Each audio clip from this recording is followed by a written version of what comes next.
నేను కూడా ఏం ఆరోపణలు చేయలేదు అధ్యక్ష. వారు సభలో అన్న మాటను ఉచ్చరిస్తూ మాట్లాడాను.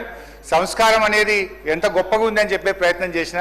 అసలు సంస్కారానికి ఆస్కార్ అవార్డు లేదు, కానీ ఉంటే గింటే అది గౌరవ ముఖ్యమంత్రి గారికి ఇవ్వచ్చు అని చెప్పే ప్రయత్నం చేసిన అధ్యక్ష. అంతకుమించి అధ్యక్ష నేను ఒకటే అంటున్నా అధ్యక్ష, వీళ్ళు అధికారంలోకి వచ్చి 16 నెలలు అయింది అధ్యక్ష. ఎంతసేపు బీఆర్ఎస్ ను తిట్టుకుంటా, ఎంతసేపు ప్రతిపక్ష నాయకుడి మీద ఆడిపోసుకుంటేనే కాలం గడుపుతారు అధ్యక్ష.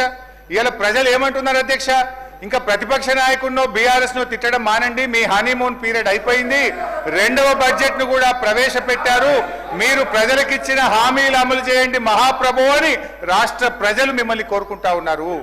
నేను కోరేది ఒక్కటే అధ్యక్ష, ఇలా మీరు పూర్తి స్థాయిలో పెట్టగలిగే బడ్జెట్లు 4, అలా 2 అయిపోయినాయి, అంటే సగం అయిపోయినాయి. ఇక 2 బడ్జెట్లు ఉన్నాయి. అయితే మిగిలిన 2 కూడా ఇట్లనే మీరు పుణ్యకాలం ఇట్లనే చేస్తే కరిగిపోతుంది అధ్యక్ష. దయచేసి ఇప్పటికైనా ప్రజలకిచ్చిన హామీలు అమలు చేయండి.